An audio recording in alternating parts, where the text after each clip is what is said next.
Jadi ilmu yang saya kasih tahu ini, saya boleh nanya dulu nggak ya? Harga lagi. Kalau Anda lulus gaji kira-kira dapat berapa rupiah per bulan? Berapa? 4 juta sebulan. Jadi kalau Anda lulus gaji mungkin sekitar 4 juta sebulan. Jadi di atas UMR sedikit lah atau sama dengan UMR. Oke. Ilmu yang kayak saya kasih ini sekarang ya. Salah satunya contoh yang benerannya ada di semua startup, perusahaan-perusahaan online tuh pakai ini ilmu yang saya bakal kasih ini semua. Salah satu yang paling kerennya di Indonesia ada Pulse Lab. Pulse Lab ini ada Pulse Lab di Jakarta dan ini termasuk Pulse Lab paling besar. Pulse Lab ini yang punya UNDP, lembaga PBB. Ada 4 Pulse Lab di dunia. Gaji mereka sekitar 50 sampai 60 sebulan.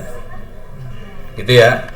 Jadi ilmu yang saya kasih harganya sekitar segitu. Harga Anda tuh sekitar segitu, 50 sampai 60 juta rupiah per bulan. Oke. Jadi kalau mau serius dan Republik ini lagi nyari orang-orang yang punya kemampuan seperti ini. Jujur kemarin saya ke LKPP misalnya, mereka cuma nyari 3 orang. Jadi dia cuma ngomong kayak gini, Pak Ono, saya nyari 3 orang yang bisa data science dong. Nyari berbulan-bulan nggak dapet. Karena dosennya nggak pada ngajarin, ini masalah besarnya. Punten Bapak dosen. Ini sekitar sedikit masukan aja. Ada kebutuhan. Dasar dari ilmu ini adalah ilmu statistik sebetulnya. Cuman dosennya nggak ngajarin. Oke, sekarang udah mulai kebayang ya. Jadi kebutuhannya kayak gitu. Contoh lain, saya kasih lihat contoh yang lain sederhana aja nih. Saya kasih lihat contoh-contoh sambil Anda download ya. Misal, biasanya masuk toko online-nya apa? Shopee. Pada belanja di Shopee rupanya ya. Favorit ya. Saya belanjanya Bukalapak beda ya. Oke, kita misalnya masuk ke Shopee. Bisa masuk ke Shopee, bisa masuk ke Tokopedia. Topet, terserahlah sama aja. Jadi masuk Shopee, Tokopedia ini kalau kita lihat ke bawah, mulai ada di bawah-bawah sini ada salah klik pan. Balik deh, nggak bisa ngetik lagi Shopee. Jadi bisa masuk Shopee, bisa masuk Tokopedia dan sebagainya. Nih. Kemudian di sini ada produk terlaris. Ya, saya harus ini verifikasi lagi Topet saya. Bisa masuk Bukalapak. Mudah-mudahan nggak verifikasi. Ini soalnya saya lagi ngebuang password. Ya harus verifikasi. Tapi gini dah, kalau Anda masuk ke toko-toko online, ada iklannya nggak? Ada. Pertanyaannya, kalau Anda login ke toko online itu ya, kalau kita login ke toko online, iklan setiap orang sama atau beda? Beda. Pertanyaan selanjutnya, kok iklannya bisa beda? Kenapa tiap orang iklannya beda? Bagaimana dia membedakan iklan tiap orang? Nah, gimana cara bedain? Nya, iklan Ono sama Pak Romi beda. Kenapa dia bedain? Dari mana dia bisa bedain iklan? Halo? Kebiasaan kita nyari apa? Terus kebiasaan kita mesen apa? Kebiasaan apa yang kita cari, apa yang kita pesen dicatat sama toko online tadi kan? Dari catatan itu dia bisa tahu Ono sukanya apa, Pak Romi sukanya apa. Dari situ dikasih iklan yang sesuai sama yang kita cari. Beres ya? Kebayang kan? Itu sebenarnya statistik banget sih. Jadi dia ngambil data, dia rata-rata, terus dia dapat kesimpulan kayaknya Ono sukanya nyolder, Pak Romi sukanya nggak tahu apaan Pak Romi, sukanya HP meren. Jadi nanti keluar iklannya seperti itu. Beres ya? Akibat dari situ fatal ternyata. Kalau Anda ngobrol sama teman-teman yang punya radio broadcast, ngomong teman-teman yang punya koran, ngomong sama teman-teman yang punya televisi, mereka kehilangan iklan karena iklannya lari ke toko online, lari ke Google, lari ke Facebook. Akibatnya TV, radio, koran kehilangan iklan, akibatnya mereka susah cari duit, akibatnya kalau kita lihat beberapa TV isinya cuman sinetron, pokoknya jadi nggak bermutu, soalnya dia supaya bisa dapat iklan. Beres ya? Itu akibat yang fatalnya. Ini semua isinya statistik, jangan khawatir ya. Cuman statistik yang diajarin agak beda sama statistik yang kita pakai. Jadi yang Anda belajar sama statistik yang kita pakai agak beda sedikit. Kita statistiknya tujuannya adalah supaya kita bisa melakukan klasifikasi sama kita bisa jadi dukun. Beres ya? Oke. Ini kalau ada pertanyaan langsung ditanya. Ini sambil download, nanti pelan-pelan nanti saya masuk ke yang orange yang Anda install. Nah, sekarang saya coba naikin lagi. Ini udah kebayang ya? Oke, kita naikin lagi. Bentar. Jadi kalau kita lihat pola berpikirnya adalah nanti kalau kita masuk ke dunia-dunia seperti ini nanti akan bisa kita lihat lah Pak Jokowi segala macam akan masuk, atau Bu Sri Mulyani pasti ngomongnya digital ekonomi. Kayak gitu-gitu ya, ada kata-kata digitalnya depannya, digital ekonomi. Tapi kalau kita lihat di sini sebetulnya bukan digital ekonomi itu isinya. Ini adalah ekonomi mata-mata. Jadi kita dimata-matain supaya si toko online-nya bisa tahu kita sukanya apa. Beres ya? Oke. Pola yang sama akan dipakai sama Kabinet Republik Indonesia, sama Pak Jokowi, sama Menteri segala macam. Mereka akan berusaha memata-matai rakyat Indonesia supaya dia bisa bikin program yang sesuai dengan kebutuhan rakyat. Beres ya? Masuk logikanya sederhana, cuman saya pakai kata yang rada ekstrim, mata-mata. Sebenarnya pekerjaannya memang mata-mata sih. Nih, saya kasih lihat sedikit apa yang kalau nggak sudah masuk situ, saya kasih lihat lagi yang lain lah ya. Oke, jadi barusan kita ngelihat yang namanya toko online. Oke, kita bisa masuk yang lain. Saya punya waktu cuma 1,5 jam, susah ya. Pusing gue. Kita masuk ke Google Map. Biasa aja ya Google Map. Berapa orang di sini yang belum pernah lihat Google Map? Semua udah tahu Google Map, dan kita bisa ngelihat jalan dari Rawamangun ke misalnya Ragunan, kemana bisa lihat ya. Oke. Sekarang pelan-pelan saya coba otaknya dirubah dikit. Ini saya kasih lihat kondisi jalan di Jakarta sekarang. Ini ada yang warnanya hijau, ada yang warnanya orange. Tapi kalau hari biasa ini ada yang warnanya merah di sini. Pertanyaannya, kalau warna hijau, kira-kira jalannya lancar atau macet? Lancar. Oh, jago semua ya tahu. Kalau warna merah, macet. Oke, pertanyaannya, kok Google tahu jalannya lancar sama macet? Tahu dari mana? Dari mana? Pakai satelit. Ada lagi yang lain? Dari mana? Kok Google tahu jalannya macet? Mampus lo. Dari mana Pak Romi? Dari HP. HP-nya diapain? Dilempar. Apa hubungannya HP yang kita pakai sama jalan macet? Karena HP. Tadi terusin kalimatnya, kenapa? Kenapa? Apa hubungannya HP kita sama jalan macet?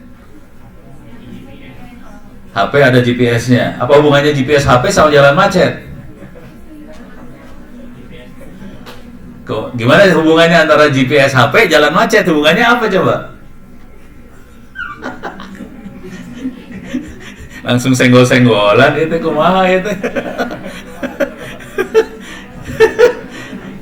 Tapi tadi jawaban satelit salah ya. Jawaban HP agak benar, tapi masih belum benar. Apa hubungannya GPS HP sama jalan macet? Hubungannya apa? Halo? Masih nggak kebayang ya? Seru ya? Oke, kebangsa gue yang ngomong udah kayak gini. Saya pengen tanya dulu, HP yang anda pakai sistem operasinya apa? HP-nya HP apa sih? Android. Android yang bikin siapa? Google. Waktu kita pakai HP Android, masukin email Google nggak? Ya.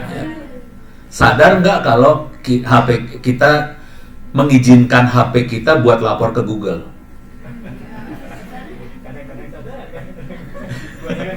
Banyak nggak sadar bahwa waktu kita masukin email kita ke HP Android, itu kita mengizinkan HP kita untuk lapor ke Google. Artinya kita mengizinkan HP kita untuk dimata-matai Google. Sadar? Ikhlas? Ikhlas nggak? Nggak sadar ya? Tolong ingat lagi tadi waktu saya ngomongin toko online pada dasarnya bukan digital ekonomi tapi ekonomi mata-mata. Sama, ini juga sama. Google melakukan mata-mata supaya dia bisa melakukan klasifikasi. Ini jalannya macet, ini jalannya lancar. Beres ya? Tapi dia prosesnya mata-mata.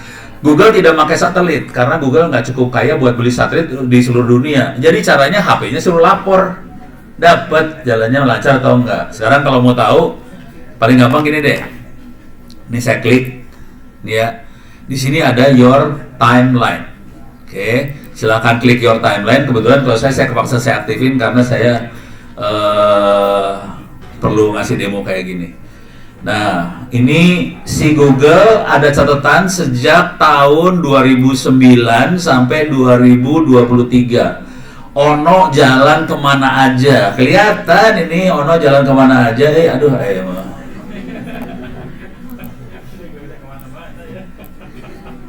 Ini kelihatan ya. Yang ini lagi bikin dosa, yang ini lagi cuci darah nih supaya dosa hilang semua di sini.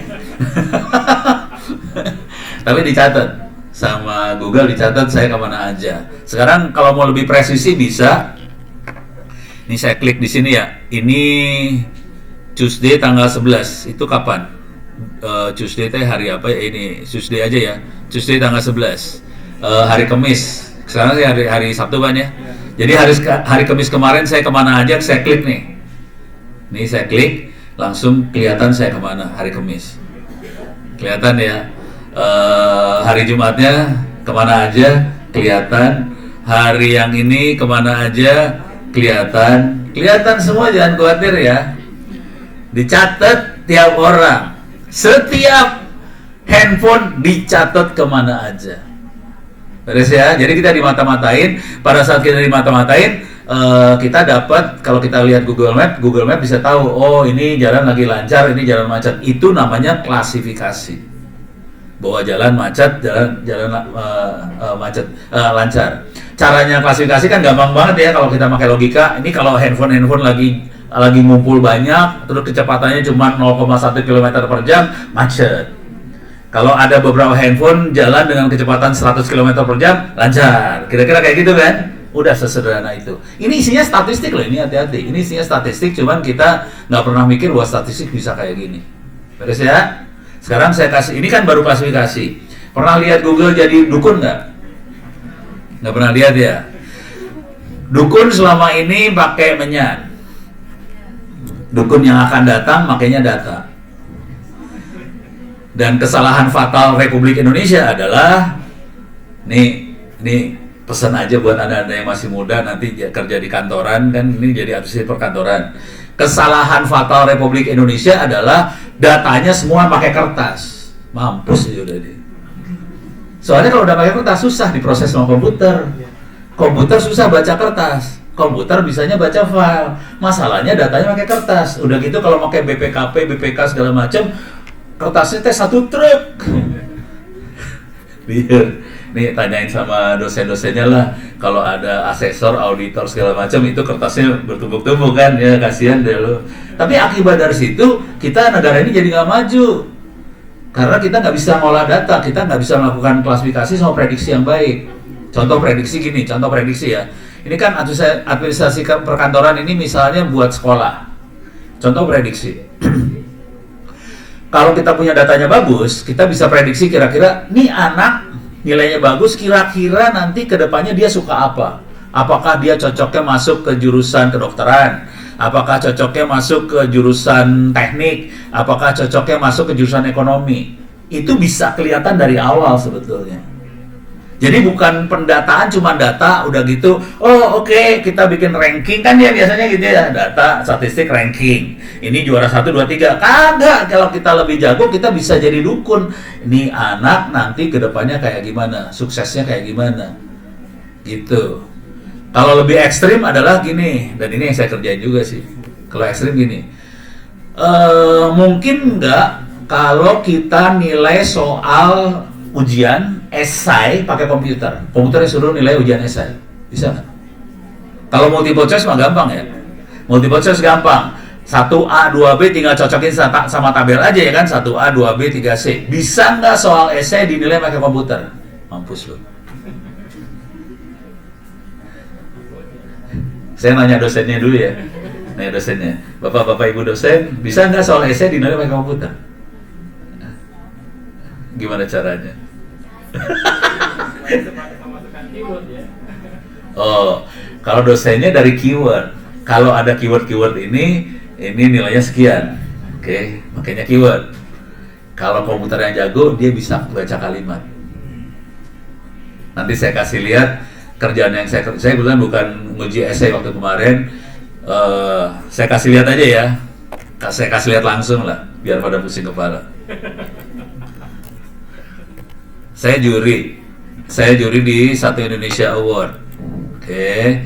Satu Indonesia Award ini buat anak-anak muda Indonesia yang umurnya di bawah 35 tahun dan inspiratif. Di belakang ini Astra. Jadi duitnya rada kenceng lah. Dia infak sedekah lah, ini judulnya. Infak sedekahnya Astra. Oke. Ini belum 35 semua kan? Belum. Belum. Oh, oke. Iya.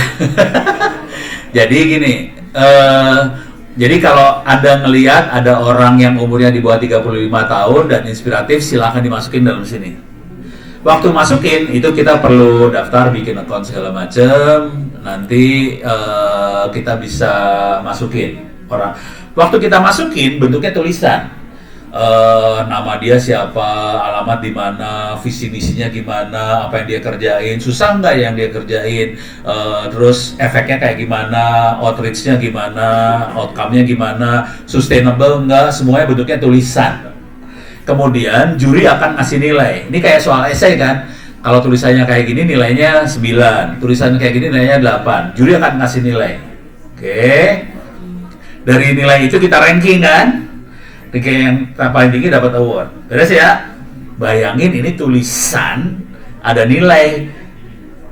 Softwarenya tidak baca keyword, baca tulisan. Nah, mati lo bagian yang itu lo. Nggak kebayang kan? Nggak kebayang ya. Ini saya kasih lihat dulu. Kasih lihat. Ini juri-jurinya. Ada Bu Nila. Bu Nila itu bekas Menteri Kesehatan ya.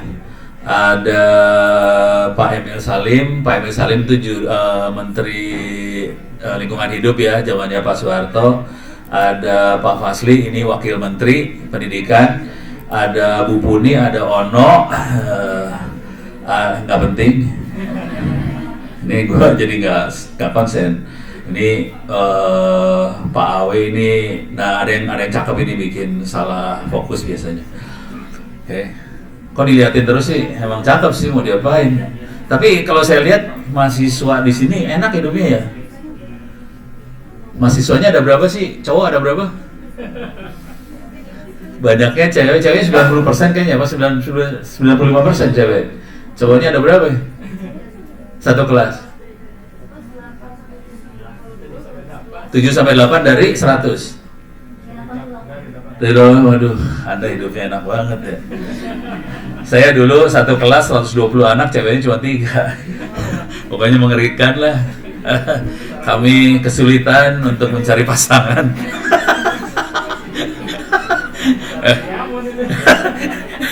Oke. Ini jurinya yang dilakukan seperti itu. Beres ya. Saya kasih lihat aja. Yang saya kerjain adalah gini.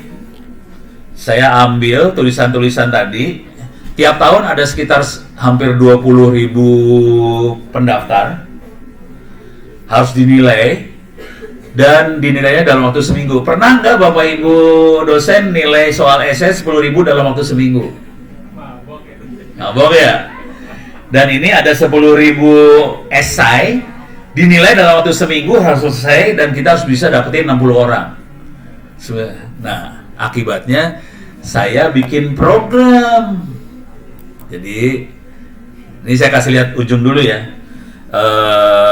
Bisa pakai kunci JTK. Saya gedein lah.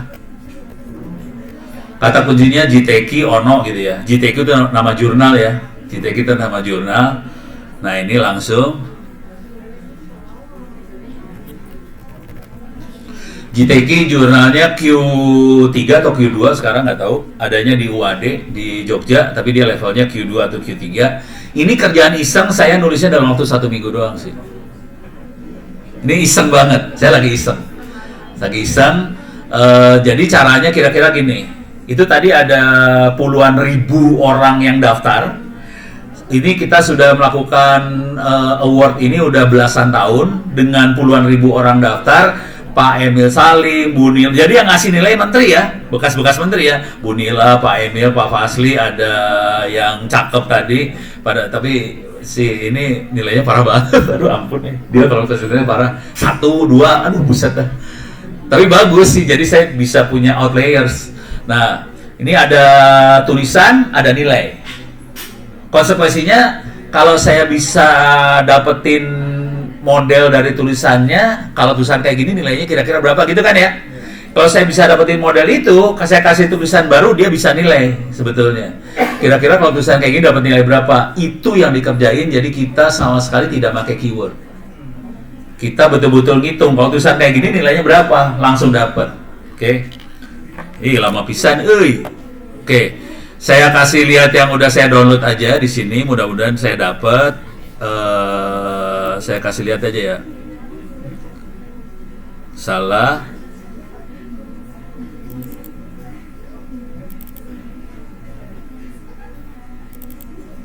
Benar nggak? Ini dia, benar. Jadi judulnya adalah membandingkan mesin learning sama manusia. Manusia juri ya, juri yang namanya manusia sama mesin learning. Kesimpulannya aja saya kasih di sini, kesimpulannya dulu saya kasih, kesimpulannya ini nih. Nih terakhir, kalimat terakhir. Intinya kalau dalam bahasa Indonesia, minta maaf ini pakai bahasa Inggris ya, soalnya itu paper jurnalnya jurnal bahasa Inggris, karena dia masuk ke Scopus. Scopusnya juga lumayan, Q2, Q3. Jadi bahasa Inggris harus nulisnya. Tapi intinya adalah hasil dari komputer, mesin learning dibandingkan dengan manusia, hasilnya nggak beda jauh. Artinya mesin bisa nilai tulisan, hasilnya tidak sama, nggak beda jauh dengan manusia kalau nilai. Artinya kalau kita lagi di dunia pendidikan, kita lagi ngeluarin ujian dengan soal esai, kalau kita udah punya history, kita udah memata-matai ujian yang selama ini belasan tahun, kalau nulisnya kayak gini nilainya berapa, kita bisa nebak sebetulnya ke depan nilainya berapa. Jadi kuncinya sama Tokopedia, sama toko online, sama dengan Google. Kita untuk menebak, kita butuh history tadi. Dari history kita menebak. Konsekuensi butuh history, karena Anda di bidang administrasi perkantoran, karena kita akan butuh history, tolong maksa nanti kalau kerja, arsipnya jangan kertas. Arsipnya kalau bisa file komputer supaya bisa kita proses. Cuman pakai doa, jangan kena ransomware. Pas kena ransomware nangis lu pada. Supaya tidak kena ransomware jangan pakai Windows, karena Windows jelek. Beres ya?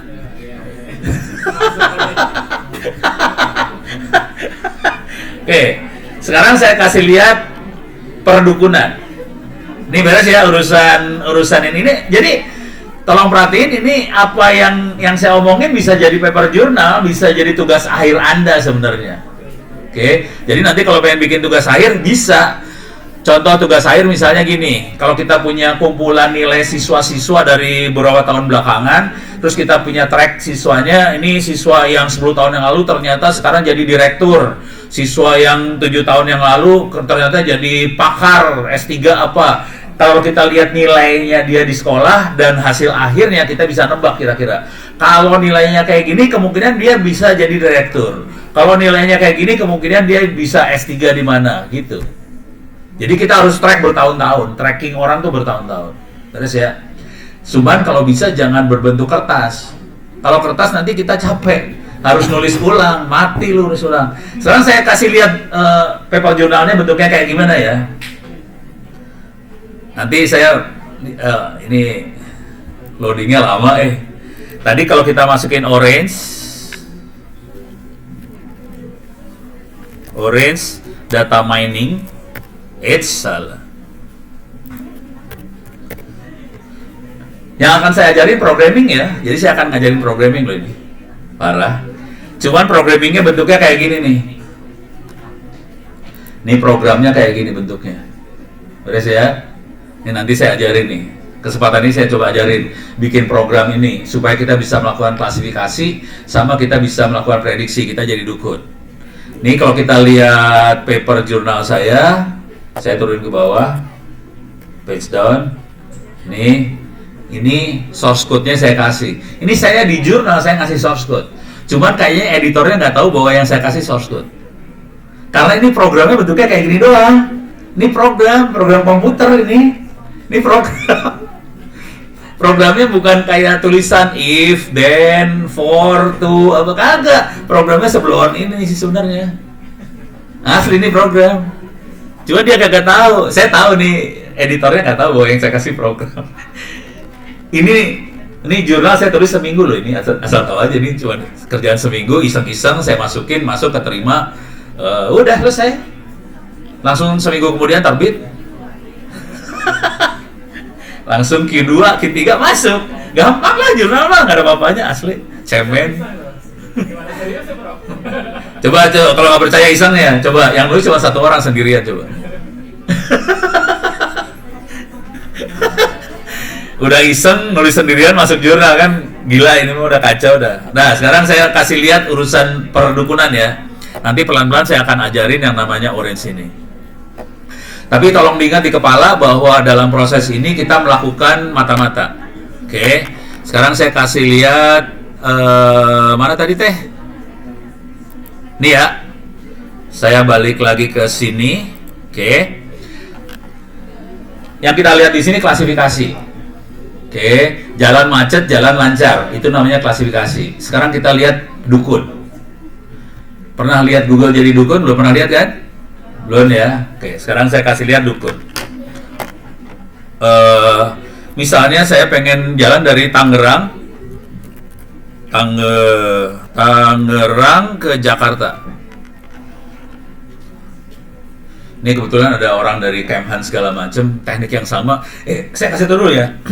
Teknik ini bisa dipakai di semua hal. Kalau ini tadi Google urusannya buat perjalanan.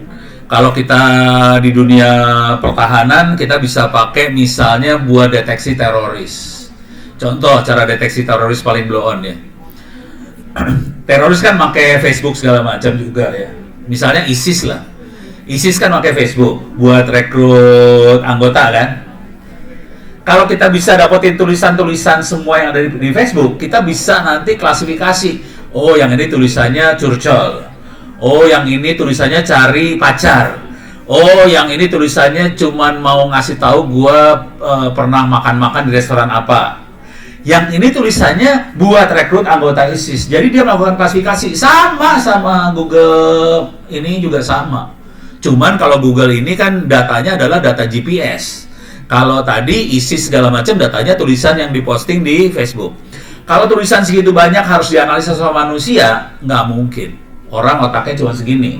Mendingan otak gini saya dipakai buat mikirin istri saya yang cakep kan. Ngapain gue mikirin ISIS? Gak balik modal kan. Jadi mendingan gue mikirin yang lebih bagus-bagus. Jadi sama sih. Jadi tolong pikir dalam kepala bahwa yang saya terangin ini bukan cuma buat ini doang, tapi untuk semua bidang sih. Contoh lain, COVID kemarin. Bayangin si orang yang harus dokter-dokter atau suster yang harus nemuin antivirus COVID. Caranya kan dia akan pakai mikroskop kan. Bayangin kita ngelihat mikroskop dan ini bukan tulisan ya, ini gambar ya. Gambar virus. Bayangin dia harus bisa bedain antara virus COVID sama virus flu sama virus-virus yang lain. Kalau orang yang ngelihat dengan jumlah ribuan gambar, matang. Jadi caranya dia akan melakukan klasifikasi, tapi klasifikasinya pakai mesin. Jadi ini mesin dipakai karena datanya gede banget. Kalau orang yang ngerjain nggak mungkin. Nah sekarang kita akan lihat Google jadi dukun ya. Saya akan lakukan perjalanan dari Tangerang ke, saya balikin ya, Tangerang ke UNJ Rawamangun. Nah ini dia. Oke, ini saran dia dari Tangerang ke UNJ Rawamangun. Supaya agak susah jalannya, supaya agak macet, saya tempel ke sini. Ya. Ini hari Sabtu. Kelihatan agak macet di daerah Kebon Jeruk. Bener ya? Ini Kebon Jeruk kan? Oke. Kita akan macet kalau dari Tangerang ke Rawamangun, kita akan macet di Kebon Jeruk. Beres ya? Saya akan ngasih lihat Google jadi dukun nih sekarang. Oke, caranya gampang banget. Ini perhatiin di sebelah sini ada tulisannya Leave Now. Berangkat sekarang. Kalau berangkat sekarang bukan dukun. Kalau sekarang kan Google udah ngelihat dari HP-HP yang ada di jalan, dia bisa tahu jalannya macet di mana. Itu bukan dukun. Itu cuma nyari jalur yang paling cepat aja. Dia bisa memprediksi dari kemacetan-kemacetan, terus dia cari jalur yang paling cepat. Sekarang saya rubah Leave Now-nya. Depart at, berangkat pada jam. Ini masih jam 9:10 hari Sabtu.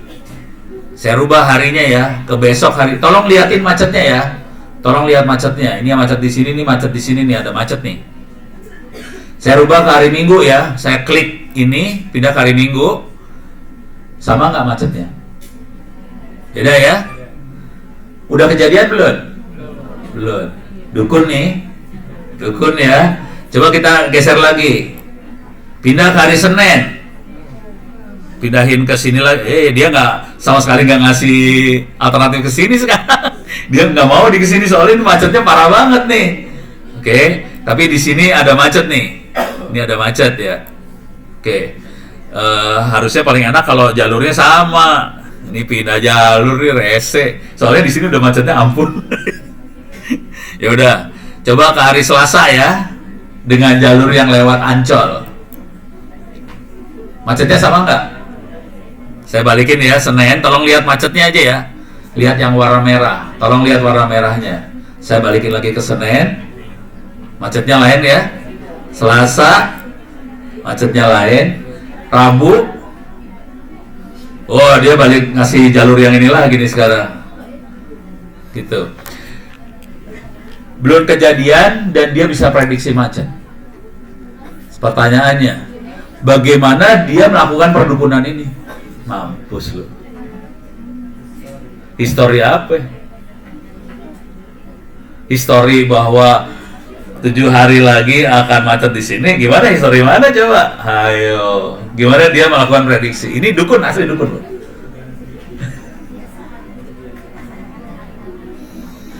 Kebiasaan pada hari itu tiap bulan misalnya dia akan macet di situ. Jadi kebiasaan itu dicatat, kemudian kebiasaannya itu diregresi. Kalau orang statistik akan ngomong regresi ya, regresi linear atau apa, nanti ketahuan macetnya di mana. Beres ya? Oke. Sorry, gua nanya dulu. Pada udah kuliah statistik belum sih? Udah. Statistik udah. Udah diajarin rata-rata, deviasi, gitu-gitu udah ya. Oke, sudah diajarin regresi belum? Regresi udah diajarin belum? Nah mampus lu nih, gue sampai ngelirik ke dosennya nih.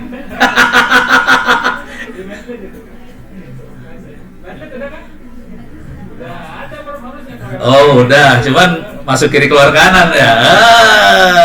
Padahal itu harga ilmunya 60 juta rupiah per bulan itu tuh. Jadi asal tahu, dunia ini butuhnya seperti ini. Nah sekarang ini beres ya. Saya akan naik kelas lagi dikit. Saya naikin lagi ilmunya dikit ya pelan-pelan. Ini yang minta ke saya BPK, KSP, BPK Badan Pengawas Keuangan Republik Indonesia, KSP itu kantor staf presiden, BPKP yang minta. Udah gitu akhirnya kepaksa saya kerjain PR-nya. Oke. Tapi kira-kira gini lah. Dokumen. Ini saya ngambil hasil akhirnya dulu ya. Oh.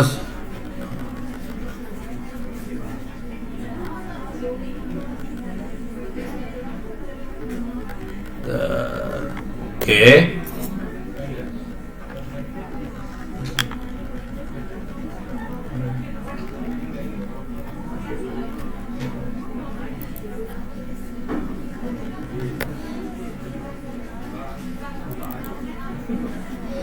Jadi ini yang minta BPK, tapi sama aja lah, BPKP juga minta sama. Kebetulan BPKP, KSP, kantor staf presiden, ada kantor staf wakil presiden juga minta sama aja. Urusannya transformasi digital semua. Oke, yang jadi masalah di BPK, BPKP, kantor staf presiden segala macam, yang masalah adalah mereka presiden Republik Indonesia, menteri sama aja. Jadi semua bahasanya sama semua ke saya. Presiden minta tolong ke staf-stafnya, tolong liatin dong rakyat Indonesia butuhnya apa, gitu ya, supaya saya bisa bikin program pembangunan yang sesuai dengan keinginan rakyat. Oke. Contoh yang paling keren kemarin adalah karena Gubernur Lampung tidak mendengarkan suara rakyat, Bima posting di media sosial viral banget, akhirnya Jokowi nggak pakai helikopter, kayaknya mobil masuk ke jalan bolong-bolong. Jadi sebetulnya yang mereka lakukan, mereka perlu melakukan mata-mata rakyat Indonesia, ada masalah apa di rakyat Indonesia, supaya dia bisa bikin program yang sesuai banget sama kebutuhan rakyat, supaya rakyat tidak perlu posting di media sosial seperti Bima. Itu ya, simpel kan? Simpel. Jadi sebenarnya sama aja, nanti perhatiin, kalau udah kita perhatiin sama aja, mau toko online kayak, mau Google kayak, mau apa, sama aja semua. Jadi cara berpikirnya kalau gitu nih. Ini judulnya keren, transformasi digital. Tapi intinya bagaimana kita melakukan mata-mata terhadap apa yang terjadi di lapangan supaya bisa kita lihat ke depan. Kalau tadi di sekolahan kita melakukan mata-mata terhadap siswa supaya kita bisa klasifikasi ini sisa ini ke depan jadi apa kira-kira. Gitu ya. Nah, sekarang gambarnya kira-kira kayak gini nih. Saya akan bacain, masuk gambarnya aja langsung. Gambarnya kira-kira kayak gini. Jadi ini adalah korbannya yang dimata-matain. Ini kebetulan kalau BPK, kantor staf presiden, ini adalah rakyat Indonesia. Kemudian dilakukan mata-mata dia. Ini kalau di dunia cyber security segala macam sama aja, ini bukan manusia nanti kalau di dunia cyber security. Kalau kita lihat di dunia jaringan, ini akan jadi paket yang lewat. Akan kita mata-matain paket yang lewat, kemudian semuanya dikumpulin, kemudian dianalisa. Ini serangan cyber bukan? Ini data yang bagus enggak? Kalau di kantor staf presiden, ini dilakukan klasifikasi. Kira-kira rakyat miskin ada di mana aja sih? Rakyat miskin butuhnya apa sih? Apakah rakyat butuhnya makan doang, atau butuh pinter, atau butuh duit, butuh apa? Mana yang lebih dibutuhin? Dengan cara itu dia bisa nge-set program kerjanya seperti apa supaya sesuai banget dengan kebutuhan rakyat. Ini mereka butuh banget loh. Dan mereka sudah komplain ke saya nggak bisa dapetin orang yang bisa ngerjain kayak gini. Asli nggak dapet. Jadi ini kesempatan ya. Jadi kalau boleh saran sih, kalau anda bisa masuk ke dunia seperti ini, syukur-syukur tugas saya di dunia seperti ini. Mudah-mudahan nanti dosennya bisa belajar di situ juga ya. Ini saya ngomong kayak gini, gue tahu dosennya pada stres. Soalnya pola pikirnya agak beda dengan pola statistik normal, gitu ya. Kalau statistik normal lebih kita lihat data terus kita bisa rata-rata data segala macam. Kalau yang ini kita ujungnya adalah kita duduk banget dari data ke depannya seperti. Kalau di dunia kayak gini kita nyebutnya kayak decision support system, sistem untuk mendukung keputusan, gitu. Jadi kalau kita lihat lagi pelan-pelan ya. Ini ada customer, nasabah atau rakyat Indonesia dimata-matain, mata-matanya dimasukin semua ke dalam database. Yang jadi masalah besar yang lingkaran ini database. Masalah besarnya adalah datanya gede banget. Datanya sangat besar banget. Database yang normal nggak bisa buat nyimpen data sebesar itu. Kita karena datanya besar banget, kita nyebutnya big data. Big data nyimpennya di mana? Ya file ditaruh doang udah, karena database nggak muat. Jadi kalau kita udah mainan seperti ini, database nggak muat. konsekuensi yang terjadi, Google juga kayak gini. Google kesulitan buat nyimpen data karena datanya udah besar banget. Karena data besar banget, ada satu ilmu namanya big data. Cara nyimpen datanya seperti apa? Ini sebetulnya kelanjutan dari ilmu database. Mungkin di kuliah ada yang manajemen basis data ya. Itu kalau datanya masih kecil, satu sekolah itu masih bisa disimpan database. Tapi kalau datanya gede banget, udah namanya big data, udah pusing ngurus datanya. Kemudian dari sini datanya dimasukin ke data analis. Harapan saya akan ngomong di sini bagaimana bikin jadi data analis. Oke. Setelah data analis, datanya dikeluarin bentuknya klasifikasi atau prediksi. Prediksi sering saya bilangnya dukun. Oke. Nah, ini dimasukin ke presiden, masukin ke menteri. Kalau di startup bisa masuk ke CEO segala macam. Nanti balik sebagai program kerja kabinet. Kalau nanti Anda masuk ke dunia startup kayak Tokopedia, Shopee dan sebagainya, ini bisa jadi customer experience, customer journey, kayak gitu istilahnya mereka. Jadi customer experience selanjutnya kira-kira gini, kalau saya masuk Shopee, semua informasi yang ada di Shopee buat saya cocok banget sama saya. Karena Shopee tahu saya sukanya apa. Jadi semua informasi dibikin cocok banget sama yang saya mau. Itu namanya customer experience. Oke. Tapi sebenarnya cuma gini doang, siklusnya cuma ganti-ganti istilah doang. Namanya juga orang dagang lah, dagang ilmu. Cuma diganti-ganti istilah, jadi siklusnya cuma gini-gini doang. Beres ya. Dan ini harganya mahal. Oke, saya kasih lihat lah contoh. Bukalapak pakai bon, ini Bukalapak kan juga bisa online nih.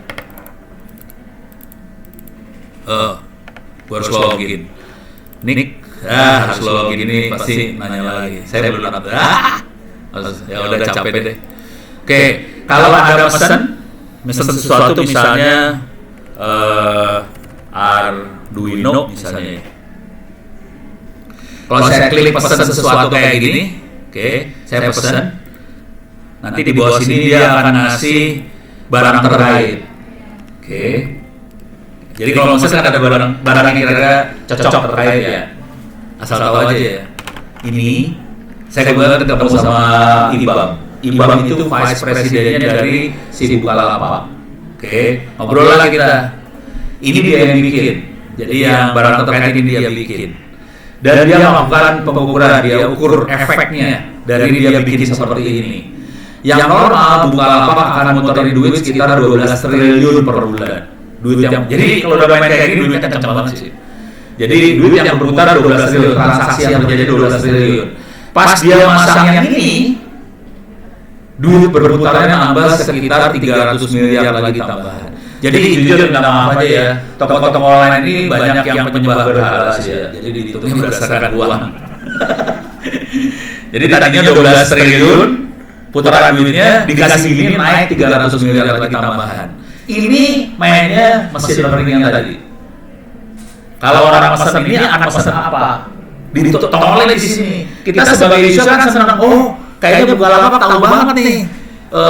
Kalau pesan ini orang akan pesan apa? Kita pesan lagi, orang akan pesan lah. Orang satu keluarga pesan lah. Udah jadi duit. Beres ya. Ini statistik banget sih sebenarnya. Kalau tahu sih dunia statistik, coba statistiknya gila ini. Udah bayang ya. Oke. Sekarang saya mulai masukin. Ini ada pertanyaan nggak saya di sini? Nggak ada, aman?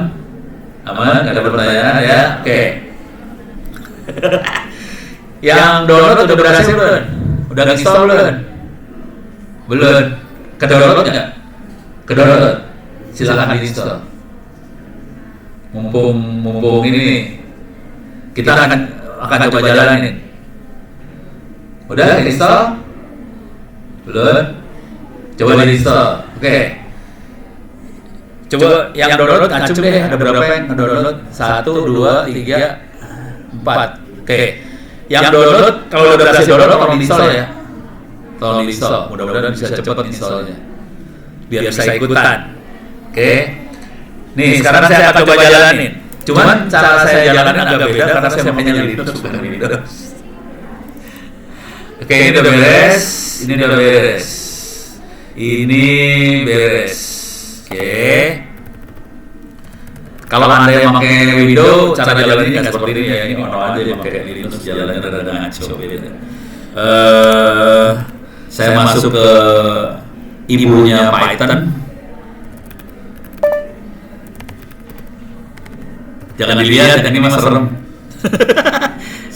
Serem. Oke. Saya jalanin Orange. Saya kasih lihat dulu lah. Oh, sebelum terlalu jauh. Nanti kalau udah di-install tampilannya kira-kira kayak gini ya. Kalau udah di-install. Pas jalan pertama kali tampilannya seperti ini. Oke. Saya akan keluar dulu. Yang saya ajari di sini Anda ini kuliah sih sebenarnya. Kuliah 1 semester harus didedet dalam waktu 1,5 jam, stres. Kuliahnya bisa diakses gratis. Ini kuliahnya gratis, nggak usah bayar. Kuliahnya gratis. Silakan akses ke opencourse.itts.ac.id. Oke, ini kuliah gratis. Ada di open, tolong dimasukin di kepala atau dicatat juga boleh. Alamatnya open course. Course bahasa Inggris ya. COURSE course opencourse.itts.ac.id. Oke, udah. Oke. Sekarang kuliah ini adalah kuliah data engineering lah. Ada juga big data, cuma masih belum selesai gitu. Ada kuliah data engineering. Saya klik di sini. Nah, di sini ada data engineering, saya klik. Saya ke bawah dikit. Ini kuliahnya kuliah data engineering. Yang barusan saya bahas namanya data engineering. Dan ini udah kebuka, semua orang boleh masuk. Nanti saya kasih lihat kenyataan hidup yang pahitnya. Free, semua orang boleh masuk. Ini ada modulnya kalau nggak salah ada sekitar 20-an modul. Kuliah yang normal cuma ada 14 modul biasanya. Saya masuk 20-an modul. Oke. Intinya nanti ini modulnya kira-kira di sini. Nah, ini kalau saya kasih kuliah bentuknya kayak gini bentuknya. Untuk biasanya mahasiswa pertama kali kalau masuk kuliah pertanyaan pertamanya adalah bagaimana cara dapat nilai A. Langsung saya tulis untuk dapat nilai A, pengajar akan lebih suka kalau Anda nulis buku. Kalau nggak sanggup nulis buku, silakan kerjain ujian. Ujiannya, ini masukkan aja buat UNJ aja kali ya. Ujiannya kalau Anda satu kuliah ada berapa kali UAS? 1. UTS-nya berapa kali? 1. Ya, yang ini UTS sama UAS-nya boleh berkali-kali dari awal semester sampai akhir semester. Oke, udah gitu, ada yang jaga nggak UAS UTS-nya kalau di UNJ? Ada kan di kelas ada yang jaga ya. Yang ini ujiannya boleh berkali-kali dari awal semester sampai akhir semester, online nggak ada yang jaga. Boleh nyontek kalau mau nyontek. Rata-rata anak-anak akan ngerjain UAS sama UTS-nya 5 kali. Oke, untuk dapat nilai A. Walaupun boleh nyontek. Karena apa? Bank soalnya di sini ada sekitar 6.000-an soal. Udah gitu, walaupun duduk sebelahan, soalnya pasti beda. 100 soal 100-nya beda semua. Kalau ngerjain yang kedua kalinya, soalnya beda lagi. Ngerjain lagi, soalnya beda lagi. Ngerjain lagi, soalnya beda. Soalnya akan beda terus. Makanya saya enak-enak aja, kerjain aja dari awal semester sampai semester ujian boleh apa aja. Nah, udah gitu ya. Sekarang saya kemarin asesor yang datang ke kampus saya pusing kepala ya langsung. Dan ini saya kasih lihat lah. Kalau di UNJ satu kelas berapa orang? 40-an orang ya. Saya kasih lihat ya jumlah mahasiswanya ada berapa di sini ya. Biar stres UNJ. Jumlah mahasiswanya cuma ada 11.700 orang.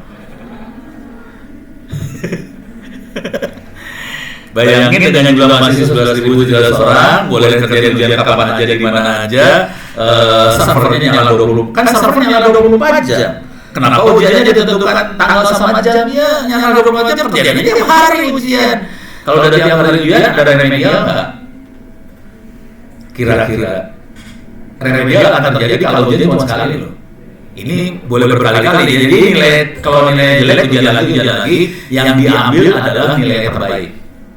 Makanya anak-anak ujian terus, makanya anak-anak lulus nilainya A semua satu kelas. Gitu.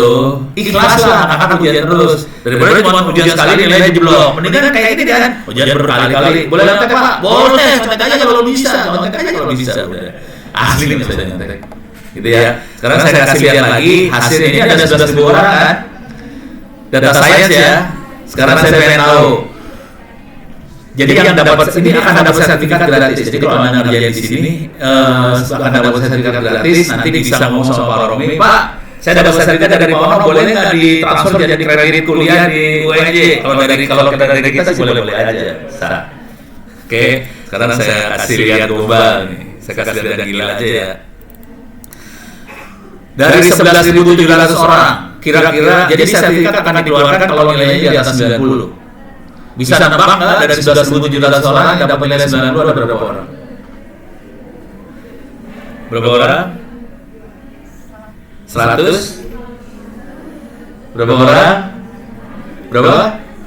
2? Semua ada orang. Oh ya, karena orang baik sekali, semua akan dikasih nilai A ya. Sekarang kita lihat kenyataan hidup ya, kenyataan hidup. Jadi bayangin ini ada kuliah free, semua orang boleh ikut, ujian boleh berkali-kali. Nggak usah bayar SPP, kalau ada nilai 90 akan dikasih sertifikat gratis, nggak usah bayar apa-apa, dan sertifikatnya bisa di-download sama siang dapat nilainya. Sekarang saya kasih lihat ke bawah. Oke, paling bawah nih, ini dia. Oke, sertifikat bagi mereka yang di atas nilainya di atas 90. Beres ya, saya klik sertifikatnya nih. Karena saya gurunya, saya dosennya, saya bisa lihat siapa yang dapat sertifikat dong. Kalau cuma siswa, dia cuma lihat sertifikat dia aja, jadi nggak bisa lihat sertifikat temannya. Bisa lihat berapa yang dapat nilai 90? 3 orang saja. Dari 11.700 orang dan ini semuanya gratis. Kalau nggak ngerti silakan nanya ke Ono. Saya kasih lah ininya Twitter saya. Ini udah gila loh, dikasih gratis, silakan nanya. Tolong catat aja Twitternya. Nih Twitternya, saya gedein lah, biar bisa dicatat. Oke, silakan catat ya. Udah kuliah gratis. Kalau mau nanya gratis di Twitter, kuliahnya gratis. Kalau masih nggak ngerti juga kuliahnya, kalau saya lagi ngasih kuliah beneran di kelas, kuliahnya saya rekam, saya taruh di YouTube. Saya kasih lihat nih YouTube-nya. YouTube, oke. Masukin ke YouTube Ono Center. Ini gratis loh. Masukin ke Ono Center. Di sini 13 menit yang lalu. Oke. Ada subscribernya nggak banyak, cuma 182.000. Videonya banyak, ada 3.200 video lebih. Kalau kita masuk ke playlist, di sini ada playlist namanya data ini deep learning. Ada 252 video. Jadi rekaman kuliah saya, rekaman saya ngasih ceramah soal data science, saya rekam, saya masukin di YouTube. Nggak diedit, nggak ada waktu soalnya. Bukan, akibatnya saya nggak dapat duit banyak dari YouTube karena nggak diedit. Kalau mau dapat duit banyak dari YouTube, diedit cuma yang lucu-lucu doang yang keluar. Kan orang pengen nonton yang lucu aja, orang nggak mau dapat ilmu sih sebenarnya. Jadi yang lucu aja yang keluar, dapat duit banyak. Saya cuma dapat duit dari YouTube, cuma dapat duit 100.000 sebulan.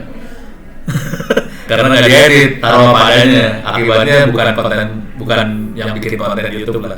Jadi kasih tahu aja, gue dapat duit 100.000 sebulan dari YouTube. Gara-garanya kuliah saya naikin apa adanya, nggak diedit apa segala macam, nggak diedit saya masukin. Terus ya, jadi ilmu free. Kalau pengen lebih dahsyat lagi, silakan ngambil perpustakaan saya. Ini saya masuk ke perpustakaan saya. Perpustakaannya ini sebenarnya kalau mau lihat, ini perpustakaannya. Ini ya, perpustakaannya bentuknya harddisk. Ini saya lagi masuk buku. Di sini ada buku tentang data science. Ini buku-bukunya. Buku-buku data science-nya ada di sini. Oke.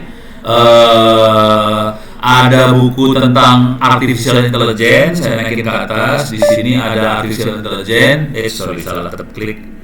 Ini buku AI. Ada tentang machine learning. Ada bukunya. Bukunya banyak banget. Silakan kalau pengen ngopi. Pertanyaannya, kalau pengen ngopi bayar berapa kira-kira? Hah? Oh, kalau ngopi bayar berapa? Ini saya kasih tahu ya. Kalau ngopi bayarnya gampang. Habis sholat doain ono seumur hidup. Sholat seumur hidup ya. Sholat kan 5 kali sehari ya. Habis sholat doain ono. Udah bayarin itu aja sampai lu mati. Mahal bayaran. Bayarannya mahal banget ya. Oke, saya kasih lihat bukunya ya. Ini saya klik sembarangan aja buku. Oke, coba saya turun bawah aja ya. Kalau paling gampang kalau nyari buku, kata kuncinya ini nih. Damis itu blow on ya. Saya klik sembarangan aja. Nah ini mulai bukunya kayak gitu. Bisa nih. Udah. Nih bukunya diambil. Ini cuma 400 halaman nih bukunya. Yang kita lihat sekarang. Bukunya kayak gini banget nih. Mulai mabok dah lo. Dan ini bukunya ada di rumah. Saya punya buku sekitar 200 ribuan buku. Free, bisa di copy. Cuman kalau pengen ngopi semua bukunya bukan cuma soal IT ya. Ada soal ekonomi, psikologi, ada soal macam-macam lah. Jadi semua jurusan yang cukup banyak juga kedokteran. Kedokteran cuma banyak bukunya. Jadi saya kerjanya nyolong buku. Kenapa saya nyolong buku? Saya kasih tahu dulu ya. Kenapa saya sampai nyolong buku? Saya dulu adalah kepala keperpustakaan pusatnya Institut Teknologi Bandung. Saya pernah dosen di ITB, terus diminta sama rektor jadi kepala perpustakaan pusatnya ITB. Terus kira-kira di Institut Teknologi Bandung yang kampusnya gede bagus itu ya, buat beli buku dikasih anggaran berapa kira-kira? Ada yang tahu? Nggak tahu? Pak Romi bisa nebak kira-kira ITB dikasih buku anggarannya berapa? 1M? Salah. Kita dikasih buku 1 tahun anggarannya 4 juta rupiah. Bangga sakit hati. Sejak itu saya sakit hati. Sejak itu buku saya colongin. Jadi Robin Hood akhirnya, buku colong sebarin udah. Bayarnya apa? Doain ono habis sholat. Udah gitu aja udah. Gara-gara sakit hati. Oke, beres ya. Tapi ini nggak ada hubungannya sama apa yang dikasih ini beda. Nah sekarang sudah tahu ini, kita akan coba jalanin. Udah berhasil install belum? Wih, udah jalan? Udah? Nah sekarang saya akan coba jalanin ya. Saya main langsung aja lah. Ini bentuknya kayak gini. Nanti pertama kali kalau kita belajar, klik example, contoh. Nah, nanti bisa contoh-contoh ini bisa dicobain satu-satu. Yang Anda lihat ini program, ini kalau diklik kayak gini, ini program ini yang dilihat di atas di mata kita ini program. Jadi programnya bentuknya kayak gini, bukan if then apa kagak, program kayak gini doang. Beres ya, makanya gampang banget programmingnya. Cuman saya sama ada yang diinstal ini mungkin agak beda tampilannya, soalnya saya udah nginstal tambahan-tambahan. Nih, cara nambahinnya kira-kira gini, option, add-ons. Add-ons, nanti kita bisa tambahin. Saya kebetulan nambahin teks, time series, image analysis, geo, education segala macam. Saya nambahin beberapa nih. Yang akan kita pakai hari ini adalah terutama yang image sama teks. Jadi kalau yang udah install silahkan install image sama teks. Itu ya. Saya akan coba kasih lihat hari ini cara makainya. Oke.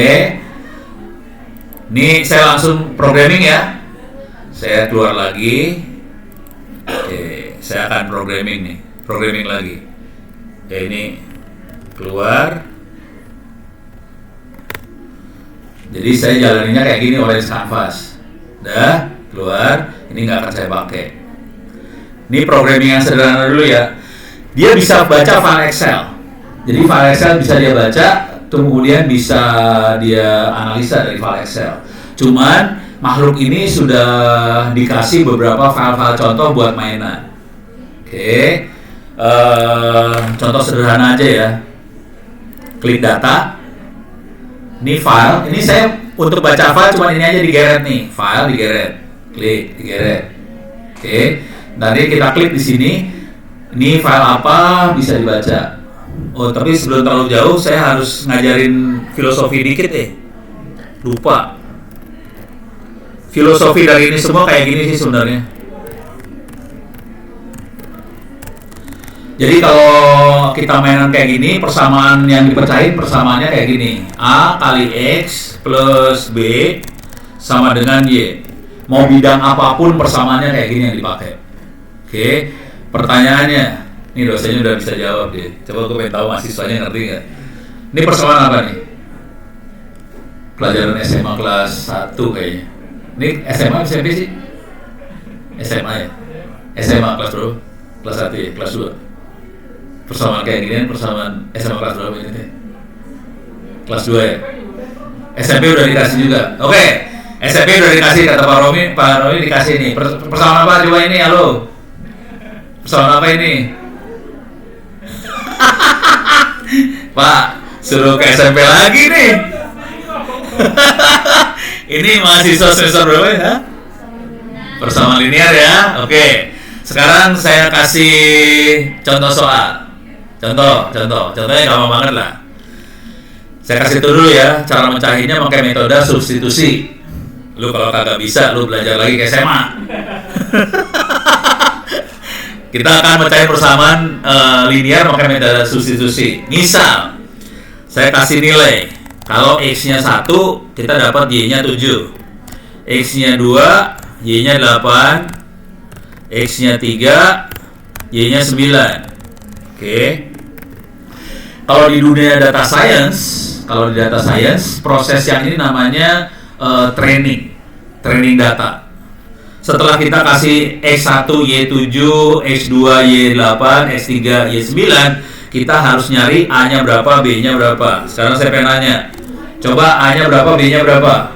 Halo? A-nya berapa, B berapa? Halo? Coba dihitung A-nya berapa, B berapa, pakai metode substitusi. Pelajaran SMA. Ini luar kepala juga bisa keluar, gampang. 10 menit lagi, wah mati gua. Ya udah dah, gua jawab dulu lah. A-nya 1, B-nya 6. Berarti saya dapat. Ini A1B6 namanya model. Ini yang dipecahkan sama si program model tadi. Nah, kemudian dari situ kita bisa melakukan prediksi. Contoh prediksi gini, kalau X-nya 10, Y-nya berapa? Halo? X10, Y berapa? X10, Y-nya berapa? Berapa? 16. Nah, benar. Ini namanya dukun prediksi. Kalau X-nya 10, Y-nya berapa? Itu prediksi. Jadi, dalam proses ini semua ada yang namanya training, ada model, ada prediksi. Beres ya? Oke, sekarang kita coba kerjain makhluk ini di sini. Tapi saya ekstrim ya, saya loncat karena waktu udah dikasih waktu 10 menit lagi. Stres ngajarnya kalau 10 menit lagi.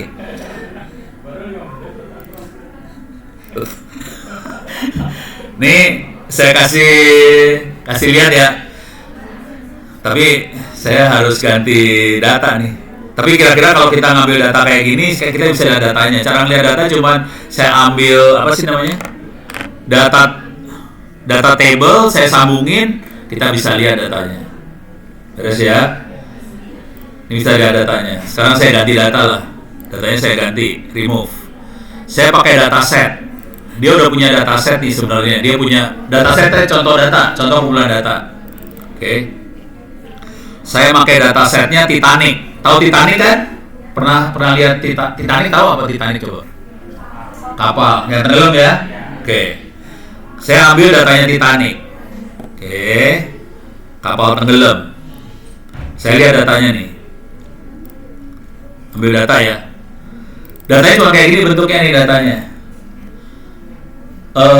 Survive itu mati atau hidup. Terus status. Dia penumpang kelas 1, kelas 2, kelas 3. Umurnya dewasa anak-anak, jenis kelamin laki perempuan. Data seperti ini. Perhatiin. Datanya bentuknya angka apa tulisan? Tulisan ya, bukan angka ya. Dia main statistik dan dia bentuknya tulisan. Oke. Pertanyaannya, ini bayangin. Ada kapal Titanic ini, kalau kita lihat datanya ada sekitar 2201 data. Tapi perhatiin di datanya nama orang dibuang ya. nama orang dibuang, alamat dibuang, semuanya supaya data pribadi nggak masuk. Jadi kalau kita udah mainan kayak gini, etikanya adalah kita nggak boleh masukin data pribadi. Nanti kena ada undang-undangnya, soalnya ada undang-undang PDP, perlindungan data pribadi. Kalau kita masukin data pribadi, kita bisa dipenjara urusannya, atau dendanya sekitar 6 miliar. Supaya kita aman, kita nggak masukin nama dan sebagainya. Ini ada 2.200 orang. Ada yang mati, ada yang hidup. Cuma ada data kelas 1, kelas 2, kelas 3 atau kru. Terus ada dewasa atau anak, ada lagi data lagi dia laki atau perempuan. Pertanyaannya, bayangkan ada malaikat maut datang ke Titanic yang mau tenggelam. Kita punya parameternya kelas 1, kelas 2, kelas 3 kru, dewasa anak, laki perempuan. Kira-kira waktu malaikat maut datang ke kapal tenggelam, pertama kali yang dia lihat apa? Apakah kelas, apakah umur, atau jenis kelamin? Waktu dia mau nyabut nyawa orang, yang dilihat apanya coba? Kenapa Pak Romi ketawa? Ini beneran Pak Romi? Iya, ini dia beneran. Bayangkan malaikat maut datang ke Titanic, mau tenggelam. Yang dilihat apa?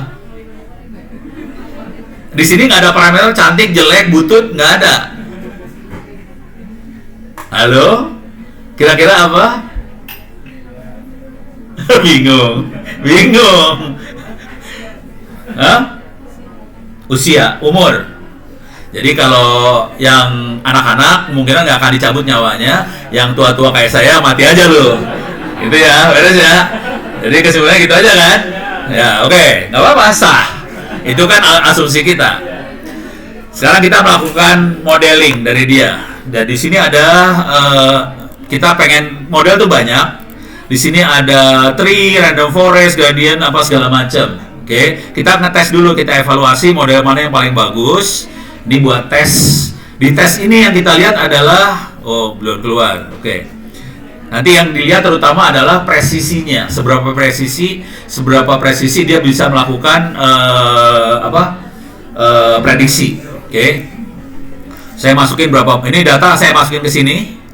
Kemudian beberapa algoritma saya masukin. Saya pengen ngecek presisinya dia. Oke, masukin. Kemudian di sini ada logistic regression, saya masukin. Oke, ini dites. Hasilnya adalah tree 81,6, random forest 82, logistic regression 77, kemudian gradient boosting 81. Jadi yang bagus sebetulnya random forest sama tree yang bagus. Oke, saya akan coba pakai tree di sini. Ini saya buang semuanya.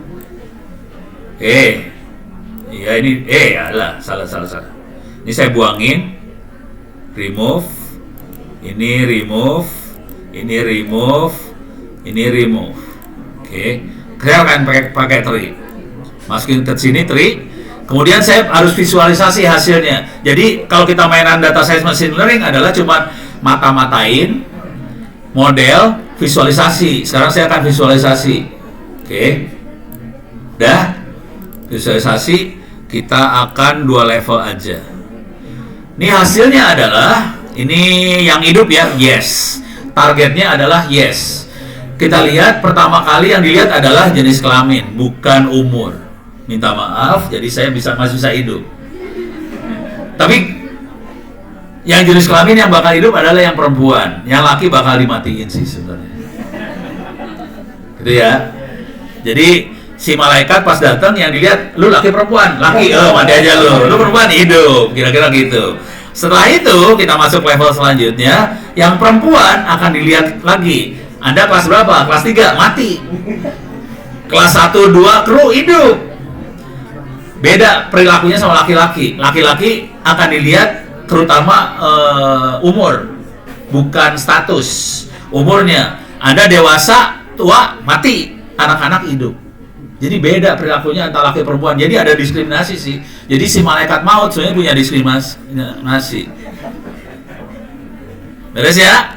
Oke. Karena waktu sempit saya ganti soal. Tapi kira-kira polanya sama juga sih. Soalnya ganti datasetnya, saya ganti sekarang car evaluation. Seru ya? Padahal kayak gini doang mainannya sih asli. Ini datanya kira-kira kayak gini nih. Ada car mobil, car tuh mobil bahasa Indonesianya ya. bakal dibeli apa enggak. Oke. Parameternya adalah harga, ada very high, medium, low, apa segala macam, biaya maintenance, jumlah pintu 2, 3, 4, 5, 6 berapa pintunya, perhatiin ini datanya ada yang tulisan, ada yang angka ya. Terus ada jumlah orangnya, 2 orang atau 4 atau lebih, luggage naon, luggage bahasa Indonesia itu naon? Luggage bagasi. Bagasinya gede, medium, small, terus safety.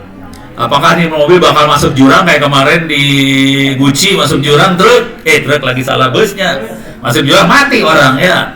Ini seberapa ini safety-nya ya, beres ya. Jadi parameternya seperti ini. Sekarang Anda sebagai data analis, kira-kira kalau ada apa penjual mobil ini atau Anda pengen beli mobil, yang pertama kali dilihat apa? Apakah harga? Apa maintenance, pintu, jumlah orang, bagasi, atau safety? Mana yang mau dilihat pertama kali? Halo? Harga ya? Sangat plus 62 sekali. Plus 62 yang memang lihat harga ya, itu sangat masuk akal. Cuman lu harus mikir gini, ini datanya data orang bule ya. Kira-kira kalau orang bule pertama kali yang dilihat apa? Apakah harga atau orang bule kan kaya-kaya dong? Safety? Oke. Ini kita ganti ya, ini orang bule. Kemungkinan safety, mungkin. Dan kita lagi pikir gue bule, gue akan kayaknya safety banget ya, nggak tahu. Saya juga nggak tahu.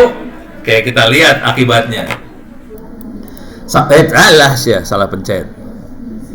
Masuk lagi ke sini. Ini dimasukin ke tree sekarang datanya. Sekarang kita lihat hasilnya. Oke, saya turunin ke level 2 lagi. Pertama kali bukan safety, minta maaf, yang dilihat jumlah orang. Enggak sih masuknya. Berapa orang? Berapa orang? Jadi bule yang dilihat bukan safety juga sih. Dia nggak peduli gue mati atau enggak, dimakin naik mobil nggak peduli dia. Yang penting kalau orangnya 2 nggak akan dibeli. Itu yang beli cuma anak-anak milenial seperti Anda yang orang 2 doang mobil. Kalau kita yang punya anak banyak kayak saya anaknya 10 gitu kan nggak mungkin beli mobil orang 2 kan. Yang gue beli bus. Jadi orang yang bakal dibeli pertama kali adalah yang mobil yang orangnya banyak. Mobil orang 2 nggak akan dibeli. Udah gitu kita naikin lagi level 3. Kemudian yang dilihat adalah safety. Baru safety yang dilihat. Nanti dinaikin lagi level selanjutnya dilihat apa. Ini adalah proses pengambilan keputusan. Dan ini dihitung pakai komputer. Beres ya? Sip? Ada pertanyaan? Waktu saya tinggal berapa detik lagi? Saya? Satu lagi ya. Bapak Andre, hijau deui-nya. Lanjut. Ya kepaksa gue ngasih yang lucu-lucu aja di sini mah. Pusing katanya. Ini sekarang saya akan analisa gambar. Bayangkan kalau tadi angka ya. Tadi juga tulisan sama angka. Sekarang gambar. Ada image analytic. Oke. Saya ambil image import data. Di sini ada domestic animal. Ada 20 domestic animal. Makhluk apakah itu? Kita coba lihat. Oke. Makhluknya seperti ini. Ada kuda, ada ayam, ada ini apa sih namanya? Kelinci, lupa.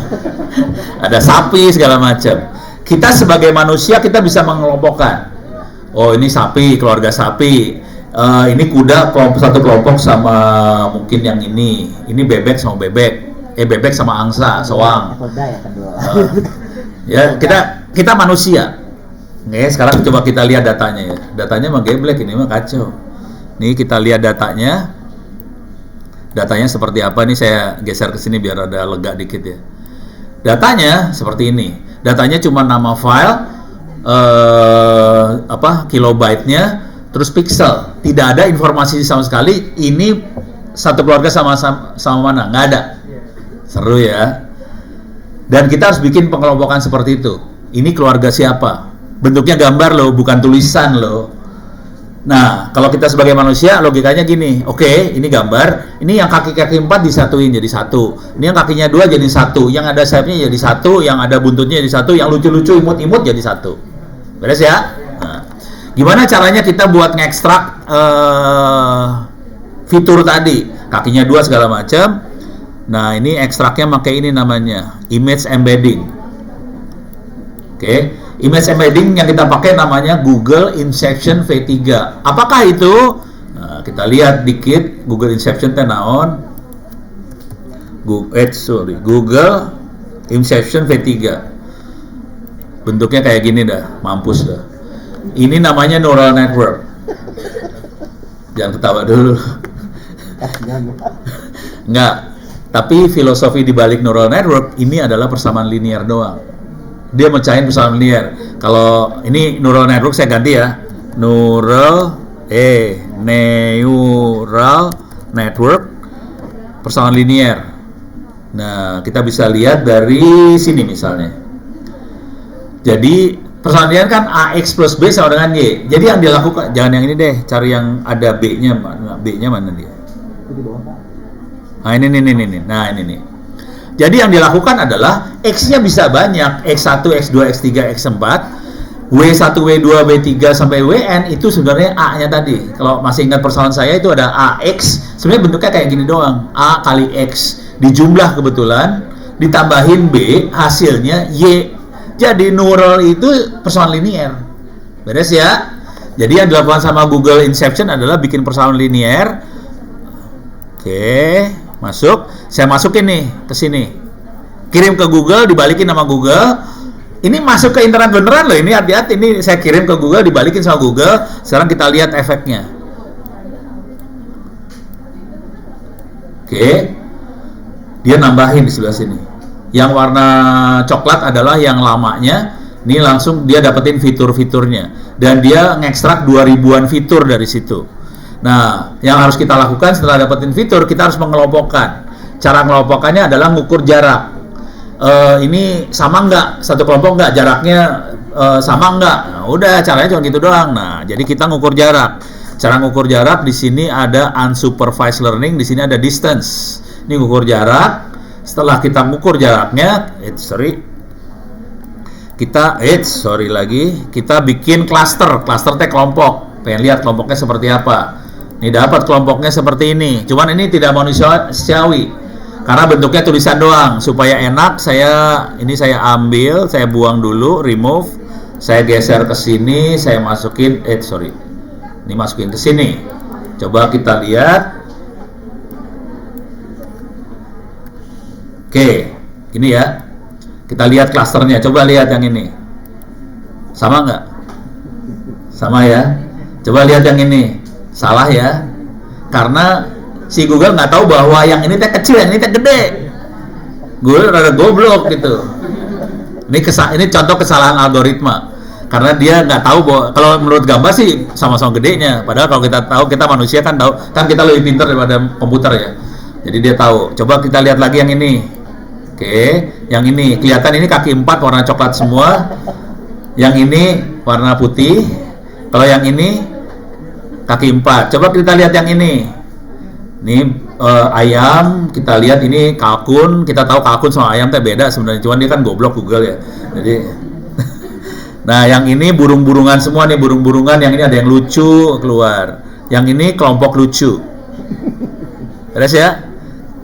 Bisa dikelompokin langsung, keren loh, asli. Dan ini yang tekniknya, ini yang dipakai sama peneliti-peneliti yang virus COVID kayak gini tekniknya.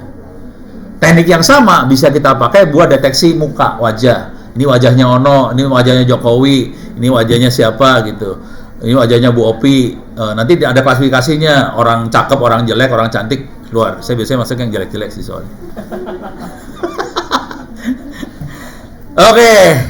Beres, terima kasih banyak. Mudah-mudahan bisa bermanfaat. Udah tahu email sama Twitter saya. Udah dari Twitter udah ya. Kalau mau komunikasi silakan pakai Twitter. Yang penting jangan lupa tadi apa? Doa sesudah sholat. Saya kembalikan pada pembawa acara. Moderator. Salah. Baik, tepuk tangan teman-teman peserta semua. Terima kasih Bapak Profesor. Silakan duduk. Sini saya elus-elus ini.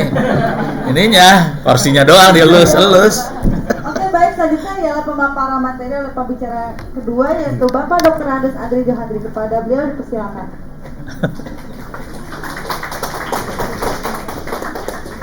Izin Pak Ono, kita izin dulu sama Prof. Santi. Baik, terima kasih. Assalamualaikum warahmatullahi wabarakatuh. Iya. Sayangnya kami cuma berdua yang pakai Linux, atau yang lain harus pakai Excel-nya sama jendela Pak. Jadi kesempatan kali ini kita tadi sudah disampaikan bagaimana prosesnya. Sekarang bagaimana kalau kita nanti bekerja, kemudian biasa kalau kita mencari tool yang gampang.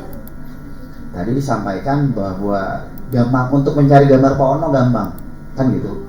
Terus yang muka mirip Pak Ono siapa? Tahu nggak? Oke. Jadi sekarang teman-teman silakan pakai handphone. Muka mirip Ono. Ini parah nih materinya. Jadi ternyata artificial intelligence yang disampaikan tadi sama itu konsepnya machine learning ya. Kemudian sekarang sudah jadi sekarang. Kalau kemarin namanya apa yang rame itu? Ada yang tahu? ChatGPT. Udah tahu kan? Oh, pasti itu. Pertanyaannya dosen nanya, ini jangan-jangan anak-anak kerjanya cuma pakai ChatGPT semua. Iya Pak. Iya. Coba kita lihat. Karena dosennya juga pakai ChatGPT. saya juga pakai ChatGPT. Enak. Nah sekarang kalau tadi polanya sebenarnya sederhananya gitu. Sederhananya adalah pola berpikirnya. Jadi, nah teman-teman sekarang tinggal nyari toolnya. Kalau nanti di perusahaan itu biasanya pekerjaannya cuma misalkan di satu perusahaan itu pekerjaannya sederhana. Dari sekian, contohnya kayak gini, kalau